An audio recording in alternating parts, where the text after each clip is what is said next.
Hello, hello, good people. Hello, welcome back to another episode of Make America Think Again with Shauna Vaughn. Welcome, everyone. Welcome. Housekeeping first, please like, share, and subscribe to the page. Oh, comment as well. I love reading your comments, but also make sure that you are subscribed to the page and then bring others over. Bring family and friends. Share the link. Have them come over. Also, down below, you see the correct spelling of my name. You have my Instagram information there. I would also encourage you all to please follow my Instagram page for two different reasons. Number one, I'm being shadow banned right now. They're trying to control my numbers because I'm sharing just way too much political information. This is what they do periodically. So join the page for that reason, or follow the page for that reason. And then secondly, because I provide you with so much political information that you don't even have to watch the news, that is another reason to subscribe to my page. You can pop on my page, get whatever little tidbit that you need for the day. Do you want to find about find out about the hantavirus? Do you want to find out about I don't know, the Strait of Hormuz? Do you want to catch up on the war in general, or what's going on with the Epstein case? Trust me, I'm going to have something there. So go to my IG page for that. And then you can also find my Cash App down below. If you'd like to bless a sister, then bless a sister. It will be greatly appreciated. Okay, let's dive into this California race because I had an interesting exchange, a couple of interesting exchanges this week regarding the governor's race. Number one, I need everyone to know, everyone in California to know, the governor's race, it's on the ballot. This is a year that we vote for a new governor. Gavin Newsom has served 2 terms. He can no longer serve as governor. What he's doing right now is to tee him up for 2028 to run for president. So if you thought that he was all out and about and talking about all the things, so because he's just defending California, you were mistaken. He is on the governor's race is on the ballot. He is not in it. He cannot run again. Okay, so now that that's clear, the other conversation I had this week was somebody trying to convince me of voting for Tom. Is his name, first name Tom? I think it's Tom Steyer. Look, I don't even know his name because I'm not voting for this dude. Yeah, but Tom Steyer. Okay, so here's what they were saying. Okay, so my response was there's several reasons. Number one, he's a billionaire. Have we not learned? Have we not learned? Number one, he's a billionaire. He's not going to be able to relate to you, average folks, me, average folks, average middle class, working class, not going to be able to relate. I don't care what he says on the campaign trail. Did we not learn from the felon in the White House? Did we not learn? How many promises did he make you that have not come to fruition? Pay attention, people. Wake the fuck up. Like, what's wrong with you? So that was number one. Number two, how Steyer made his billions was fossil fuels and private prisons. So fossil fuels, one of the problems that we have right now is we have climate change is crazy in this world. And part of that is because of all the fossil fuels. That's why we were moving into more of a green energy space before the felon got back into the White House. The state of California is very sensitive and aware and has made a lot of progress in regards to green energy.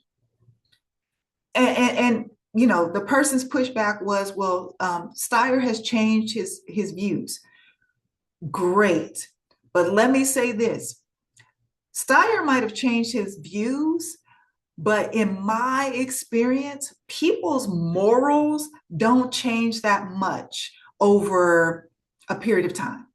Like, the morals are the set foundation that they've had since they were children, since they were young, and you just build on that.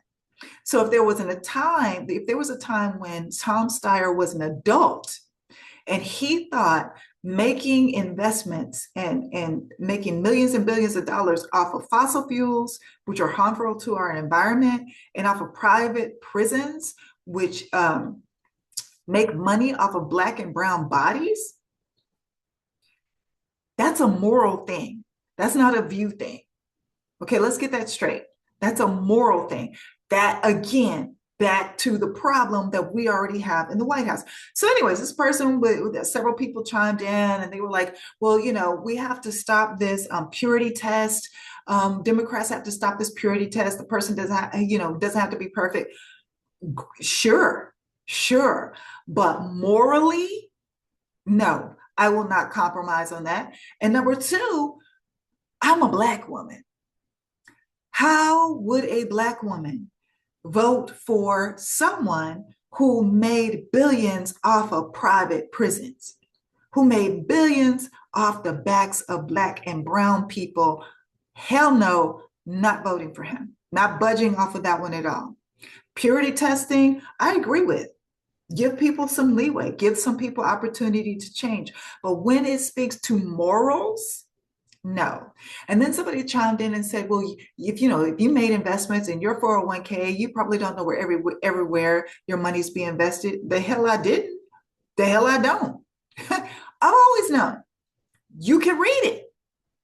And then call them up. Hey, I don't want to. And I remember my one thing that I had one time pop up was Coca-Cola. And I knew the history of Coca-Cola and I knew the damage that it was doing to people. I'm like, I don't, oh, well, this is a great investment because no, take that out of my portfolio. I don't want to invest in Coca-Cola. So no, you should know at all times where your money is being invested. That's number one. Number two, and you can control that. And number two, I, as a Black woman, will never, ever knowingly vote or support a person who makes their money off of or is in support of private prisons. I don't care if you call them detention centers. I don't care if you call them prisons. I don't care if you call them boot camp facilities. I worked at one of those. I know the shit that goes down at those. And I don't care if you call them, I don't know, whatever. No, it's not happening. I'm not voting for it. So that's my bit on Tom Steyer, which all of you should know. If you're voting in California, Tom Steyer made his billions off of fossil fuels, damaging the environment. And I know right now he's really pushing this whole, green, and maybe he is for climate change. Maybe that is something that he has really deviated on. But I cannot ignore the fact about fossil fuels, and the private prison issue is a non-negotiable with me. Non-negotiable. Now let's move on to Chad Bianco. Chad Bianco, apparently in this last debate, was asked if he was an oath keeper.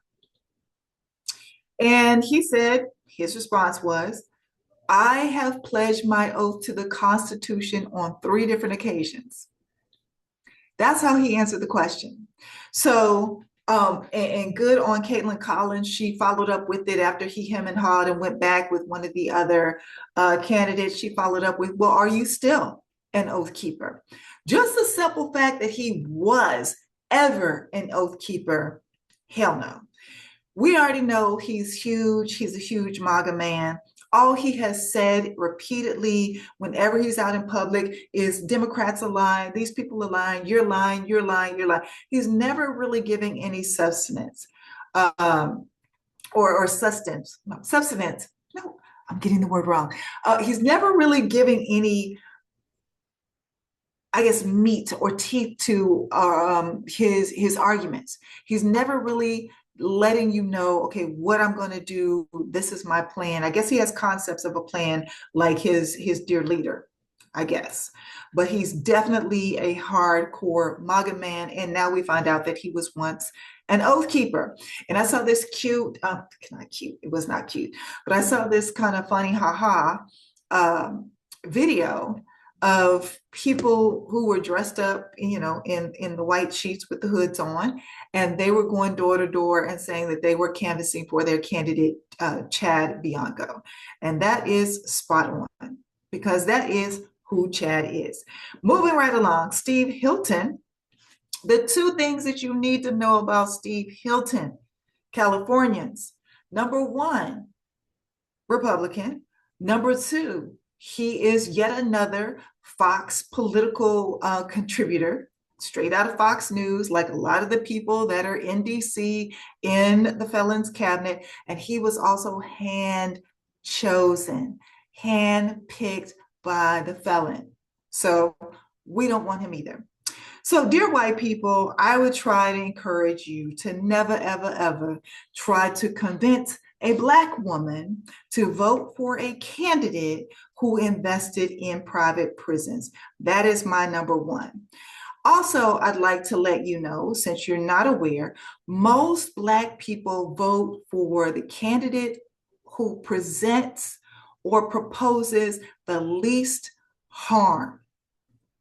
Black people tend to vote for harm reduction, okay? The candidate that offers harm reduction, and that tends to be Democrats most of the time. So you have that factor. I personally vote for the person who is least flawed, less harm, or the harm reduction factor, and then also the most qualified, the most experienced. Yeah. So you could be qualified and experienced, but if you're a tech bro, I'm not voting for you. Okay. You could be, qualified, intelligence, education wise, and maybe you've had a seat in the state legislation, or you did 4 years in DC, but yeah, if the bulk of your life was spent in doing something that was harmful to the masses, I'm not voting for you. Never. Won't happen. I will not knowingly vote for you. Let me put it that way. Yeah, so I'm going to be voting for the candidate I believe that is most qualified, offers the least harm to all of us, or presents the least amount of harm to all of us, to all Californians. And then also, he has the experience. He's not the most flashy person. He's not the loudest person in the room. In these debates, he's not the loudest person on the stage. But let me say this. He served in California state legislation. He then went on to, he was also the California Attorney General. Then he went on to DC. He served in DC as well. And then he was in Congress. And then he was the HHS secretary under Biden. And he has the education. So, I want y'all to really start thinking about how important this is, how critical this race is, because I'm just not hearing enough about it. We, as Californians, we have to protect the fourth largest economy in the world, not the nation, in the world. That is our responsibility. We also are the largest donor state. The largest donor state. So if you look at how this administration, this regime is trashing America's economy overall, just imagine if they got their grubby little racist hands on California's economy. That's what they want. That's exactly what they want. And we cannot allow that to happen. We cannot allow someone to be at the helm of California in the governor's seat that is going to rip apart California, trash California, and have it look like what they're doing in DC. Who's going to help all these red states out here? How would we help ourselves? Who is going to represent us on the world stage in regards to economies? This race is so important. And I don't hear and see enough people talking about it. So that's why I'm talking about it today. Do not be deceived by the billionaire and all the promises that they make when their history was something else, when their morals, not views, their morals say something else. Don't be deceived by that. When you see, when a person presents to you who they are, believe it the first time. Steve Hilton was handpicked for a reason. Chad Bianco was an oath keeper. His department is in shambles. Riverside County is trash. Like I've told you, it's the armpit of California as far as I'm concerned. And he's the sheriff out there. So please, let's make wise choices. Let's look at the person's morals versus their current views for this moment or this race. And again, I'm gonna tell you this about Tom Steyer. This is the last thing I'm gonna say about him. I said it before. Tom Steyer is like that person who keeps showing up at your house and keeps showing up to the party, but was never invited. We have told him over and over, he's run for president multiple times. He's run for other offices. Like, dude, we have said no. We don't want you. Do something else. Throw those billions of dollars behind a candidate that we do want, that is equipped and ready to go and educated and experienced. Put your money behind them and drop out of this race because you're confusing people with all this smoke and mirrors bullshit, the same bullshit that the felon did to get his ass back in the White House. Now, I'm not trying to put Tom on the same level as that criminal, but what I'm saying is do not be deceived just because they're a freaking billionaire. Please stop doing that. Did we not learn? Hello, did we not learn? Are we not learning right now? Jesus.